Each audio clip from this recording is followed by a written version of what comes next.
Durant des décennies, les explorateurs ont parcouru le Grand Nord canadien, cherchant en vain le passage du Nord-Ouest dans la mer Arctique.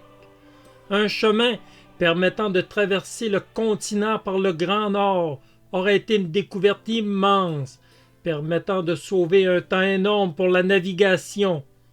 Plusieurs capitaines ont échoué. John Cabot en 1498, Martin Frobisher, Henry Hudson et James Cook ont tout fait à la recherche de ce passage, mais ils ont dû y renoncer. Le Grand Nord Arctique gardait ses secrets pour lui.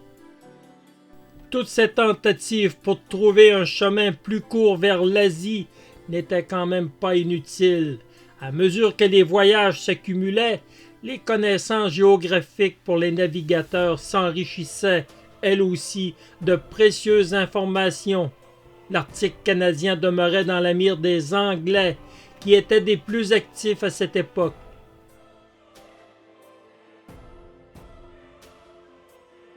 En 1845, l'Angleterre n'a toujours pas renoncé à ce rêve. Diverses personnes sont approchées pour une nouvelle expédition. Certains refusent l'invitation, d'autres sont rejetés par les instances de l'amirauté. Le choix se portera finalement sur John Franklin, 59 ans, un commandant qui a une excellente réputation et qui a servi vaillamment son pays dans de nombreuses batailles. Franklin sera aux commandes de 2 navires, le HMS Erebus et le HMS Terror. John Franklin reçoit officiellement son commandement pour l'expédition le 7 février 1845 et ses instructions le 5 mai. Tout est en place pour une grande aventure qui semble prometteuse. Les 2 navires HMS sont d'excellents navires. Un équipage de 133 marins est là pour supporter Sir Franklin dans sa mission. Tout est en place pour entrer dans l'histoire. Effectivement, cette mission entrera dans l'histoire, mais pas de la façon que Franklin et son équipage ont pu l'imaginer à l'époque.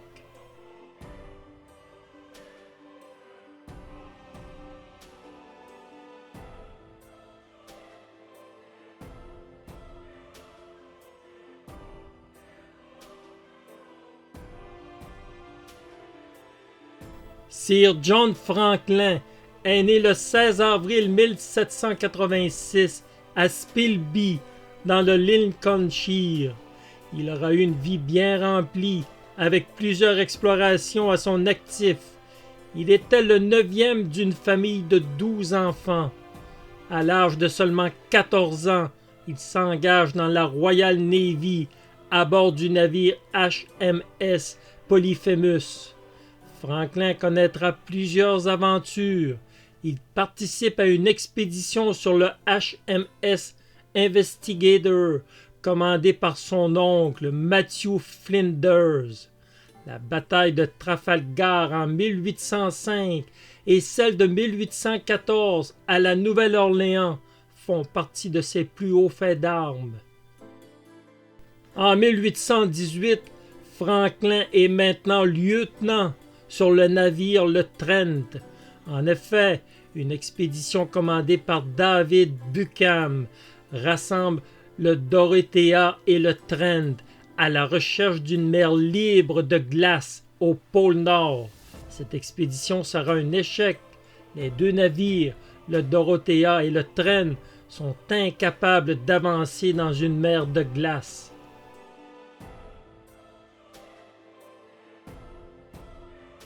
Par la suite, John Franklin est le commandant de l'expédition Coppermine entre 1819 et 1822.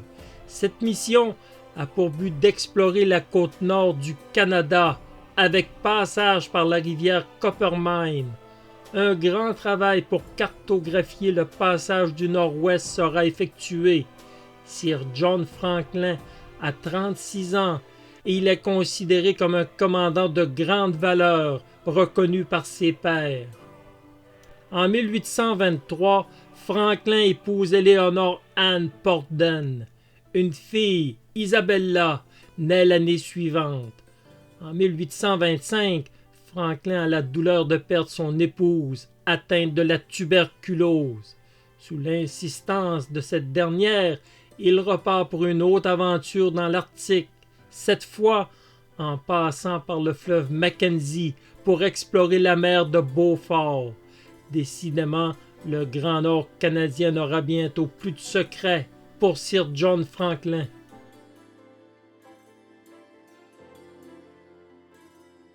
En 1829, le roi George V l'élève au rang de chevalier. En 1828, il se remarie avec Jane Griffin, une amie de sa première épouse. Les honneurs s'accumulent pour lui. En 1836, il est maintenant chevalier, commandeur de l'ordre royal des Guelfes. Il sera par la suite gouverneur de Tasmanie de 1836 jusqu'en 1843. En 1845, John Franklin a rendez-vous avec son destin. Il a 59 ans.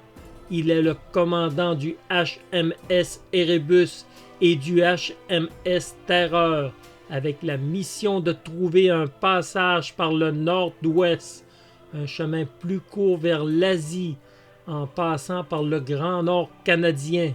Cette mission deviendra célèbre dans l'histoire. Elle portera même un jour son nom, l'expédition Franklin.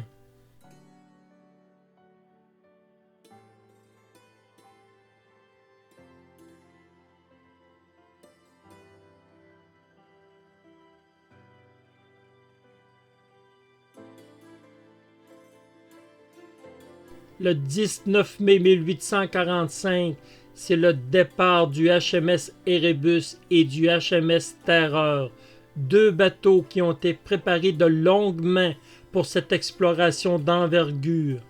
Auparavant, les deux navires avaient démontré leur capacité à naviguer sur la banquise de mer. La coque avait subi de grandes modifications avec des gaines en fer. L'équipement pour gouverner était le plus moderne de l'époque. Rien n'avait été négligé pour que cette exploration soit couronnée de succès. L'équipage était jeune et avait été soigneusement choisi. On voulait des marins en santé et qui travaillaient dur. C'est ainsi que 133 personnes formaient un équipage bien encadré et compétent, prêt à affronter les rigueurs de l'Arctique.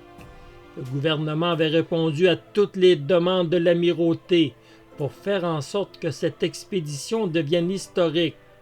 Il faut quand même souligner que l'on avait peut-être priorisé la jeunesse au détriment de l'expérience. En effet, du personnel plus expérimenté aurait été ignoré. Est-ce que ce choix était le bon? Il est bien difficile aujourd'hui de porter un jugement définitif sur cette décision.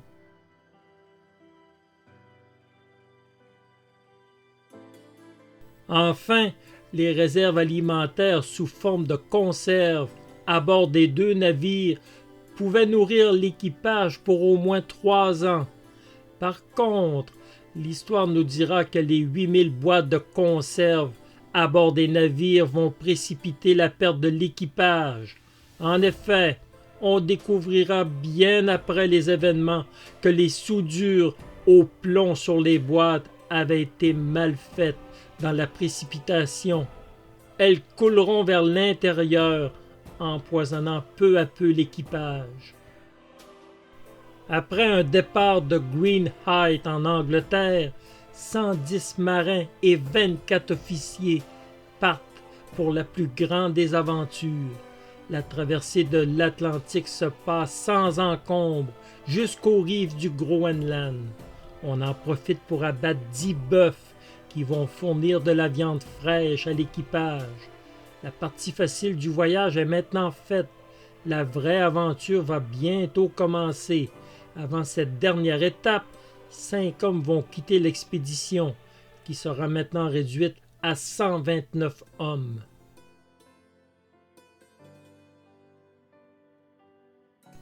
Au début du mois d'août 1845, ce sera la dernière fois que l'expédition Franklin sera aperçue. Les capitaines Danette et Robert Martin des baleiniers Prince of Wales et Enterprise rencontrent les 2 grands navires en mer de Baffin. Tout est normal. Le commandant Franklin et ses officiers ont pris la sage décision d'attendre les meilleures conditions atmosphériques possibles avant de s'aventurer dans le détroit de Lancaster. À partir de ce moment, l'expédition Franklin va disparaître à jamais, ne donnant plus jamais de ses nouvelles.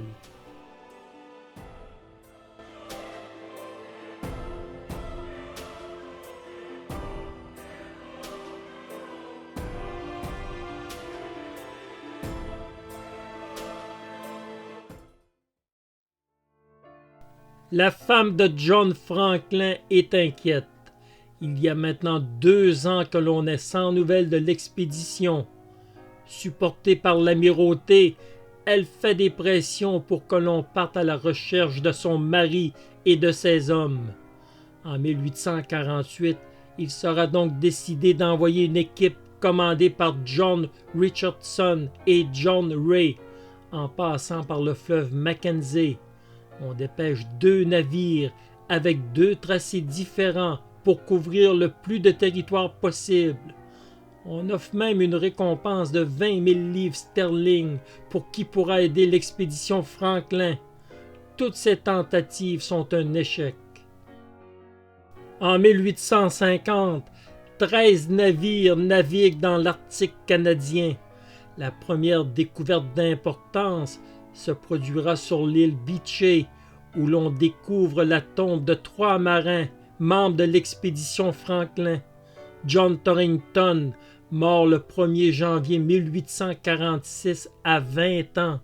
John Hartnell, mort le 4 janvier 1846 à 25 ans.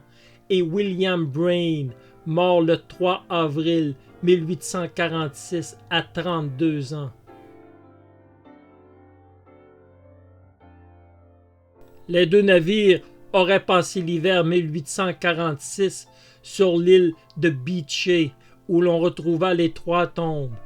Par la suite, c'est le départ vers le détroit de Peel, vers l'île du roi Guillaume. Dès septembre, l'expédition s'est enlisée dans les glaces et ne pouvait plus en sortir. Une note importante laissée en avril 1848 par Crozier et Fitzjames va nous permettre de comprendre la tragédie. Franklin meurt en juin 1847. L'équipage est coincé pendant les hivers 1847 et 1848 sur l'île du roi Guillaume. Les hommes n'ont guère le choix. Il leur faut bouger s'ils veulent avoir une chance de survivre. Les navires sont abandonnés. Un autre message révèle que 24 officiers et marins sont déjà décédés. La marche entreprise vers la rivière Back est suicidaire. Les hommes sont malades, contaminés par la nourriture en conserve, contaminés par du plomb. Tous les hommes mourront en chemin, à une distance énorme de toute civilisation. Les hivers étaient terriblement durs, même glacial. Ils avaient entrepris sous les ordres de Francis Crozier une marche de plus de 1000 kilomètres. Malades et affamés, ces pauvres hommes avaient peu de chances de pouvoir survivre à de telles conditions.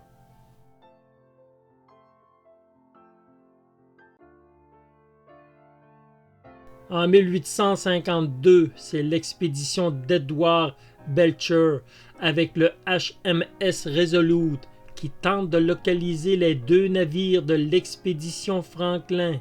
Le Resolute sera lui aussi prisonnier des glaces. L'équipage devra l'abandonner. Fort heureusement, il n'y aura pas de conséquences fâcheuses. Le bateau sera ramené l'année suivante pour réparation aux États-Unis. L'une des découvertes les plus intéressantes sera faite par John Ray en 1854. Ray rencontre un Inuit en avril qui lui raconte que 35 à 40 hommes sont morts de faim près de l'embouchure de la rivière Black. On lui confirme des cas de cannibalisme, témoignant du désespoir qui s'était emparé de ces pauvres hommes. Ray achètera des cuillères en argent qui appartenaient à John Franklin en personne.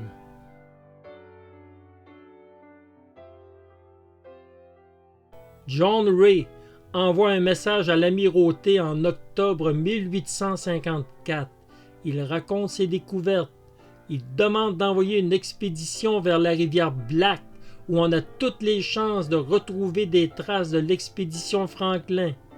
L'Amirauté restera sourde aux demandes de Ray et décide d'arrêter les recherches. On déclare l'expédition Franklin et son équipage morts en service le 31 mars 1854. On retrouva beaucoup d'indices sur l'expédition. On connaissait la tragédie et le drame que ces hommes avaient vécu. Mais un mystère demeurait entier. Où se trouvaient les 2 navires de cette expédition?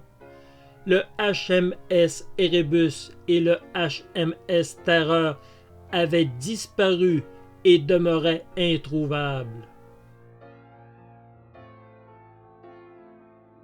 Diverses expéditions dans les années suivantes se sont succédé pour retrouver l'expédition Franklin. Lady Franklin en personne a elle-même financé une nouvelle recherche en 1857. Ce sera Francis Léopold McClintock qui sera aux commandes de la goélette à vapeur Fox. Des membres de l'équipage vont s'aventurer en traîneau sur l'île du roi Guillaume à la recherche de nouveaux documents.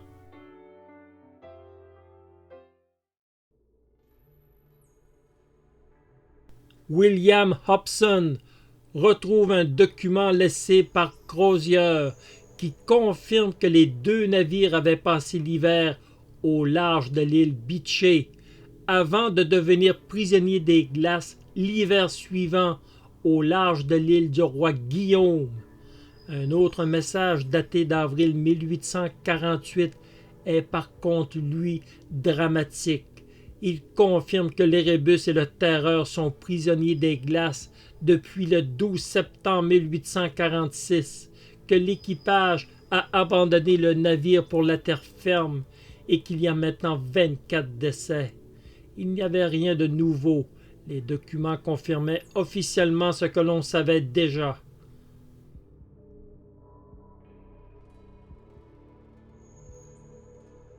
Le mystère de l'expédition Franklin continue d'obséder à l'époque.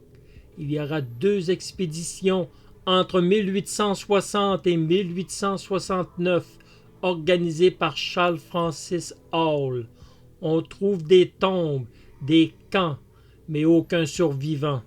Enfin, une expédition américaine dirigée par le lieutenant Frédéric Schwatka entre 1878 et 1880 est organisée depuis la baie d'Hudson vers l'île du roi Guillaume.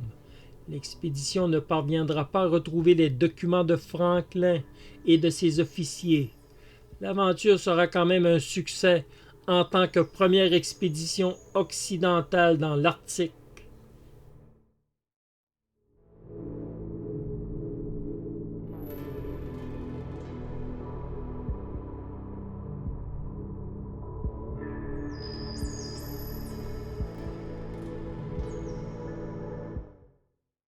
En 1981, Owen Beatty, un professeur d'anthropologie de l'Université de l'Alberta au Canada, se rend avec une équipe sur l'île du roi Guillaume. Ils vont recueillir des os humains des membres de l'expédition pour faire des analyses modernes pour tenter de découvrir la cause des décès. Les examens révèlent une carence en vitamine C causant le scorbut. On relève des marques sur les os confirmant le cannibalisme. On relève 226 parties par million de plomb dans l'un des os testés, soit 10 fois plus élevé que les habitants de l'île. Une contamination qui serait causée possiblement par les conserves à bord des 2 navires qui avaient un problème de soudure, contaminant peu à peu l'équipage. Beatty n'éliminait pas d'autres contenants comme ceux des colorants alimentaires ou les contenants de tabac. Même la vaisselle en étain ou des bougies était considérée.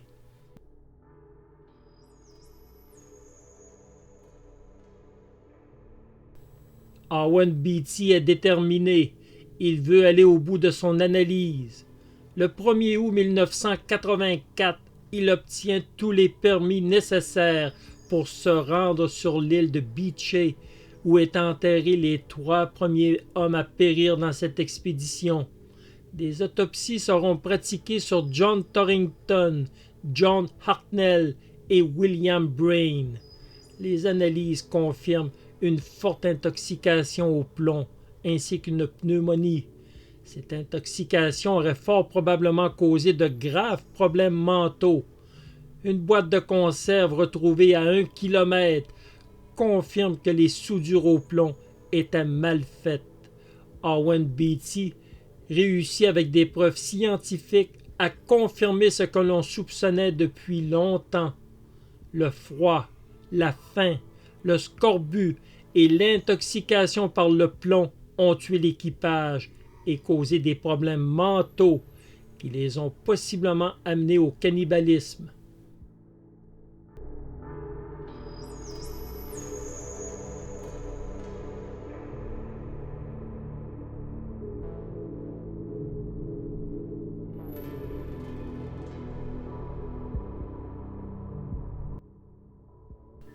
D'innombrables expéditions se sont succédé à travers les années pour le mystère de l'expédition Franklin.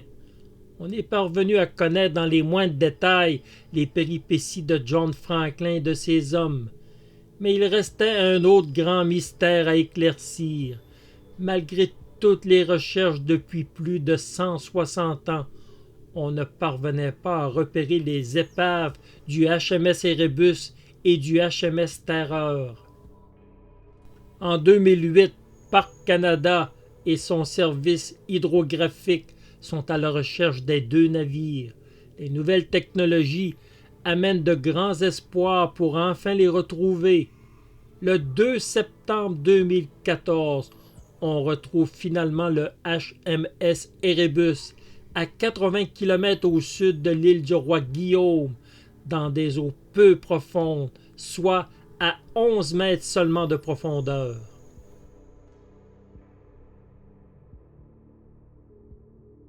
Deux ans plus tard, le 3 septembre 2016, l'équipage du navire Martin Bergman découvre le HMS Terreur. L'épave se trouvait à 96 km au sud de l'endroit où on estime qu'il a été prisonnier des glaces. Un petit robot confirme que le Terreur est dans un excellent état de conservation. L'archéologue de Parc Canada s'est exprimé en ces mots. Le Terreur est si bien conservé que notre imagination déborde à l'idée de ce qu'il pourrait renfermer. Le HMS Terreur n'est qu'à 24 mètres en profondeur, ce qui rend son accès beaucoup plus facile. Depuis la découverte de ces 2 épaves, de nombreuses missions ont récupéré une grande quantité d'objets. En 2017, le gouvernement britannique transmet la propriété des 2 navires à Parc Canada, se réservant les droits sur certains artefacts. Les Inuits de la région, qui ont aidé aux recherches, deviennent copropriétaires des bateaux.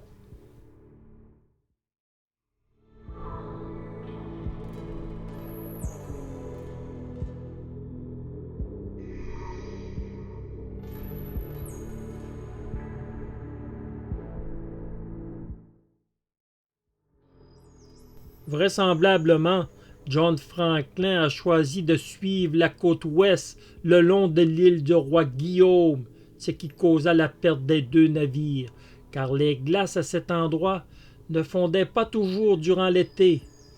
Il est maintenant prouvé que la route à l'est de l'île aurait pu lui permettre de trouver le passage nord-ouest menant vers l'Asie. Roald Amundsen empruntera ce passage avec succès au début du XXe siècle, soit en 1906. Aujourd'hui, il est facile de constater l'erreur de Franklin, mais force est d'admettre qu'à l'époque, la cartographie n'était pas complète. Mais il demeure indéniable que cette expédition a ouvert la voie pour les réussites futures. Cette expédition, même si elle n'a pas atteint son but, demeure une légende dans l'histoire de la navigation, avec un courage remarquable de son équipage.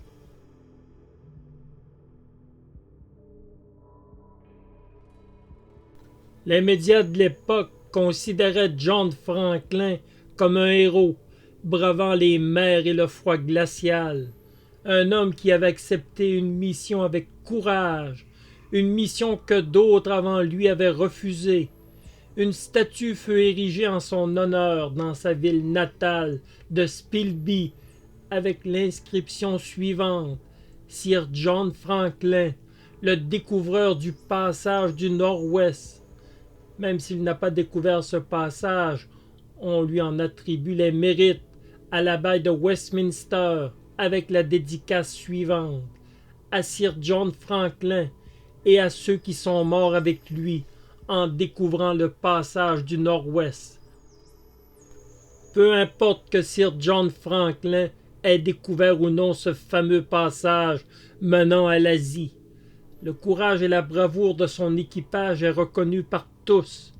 L'expédition aura permis d'ajouter d'immenses connaissances dans la cartographie de la région, qui demeurait en grande partie inconnue à cette époque. Hommage à tous ces disparus.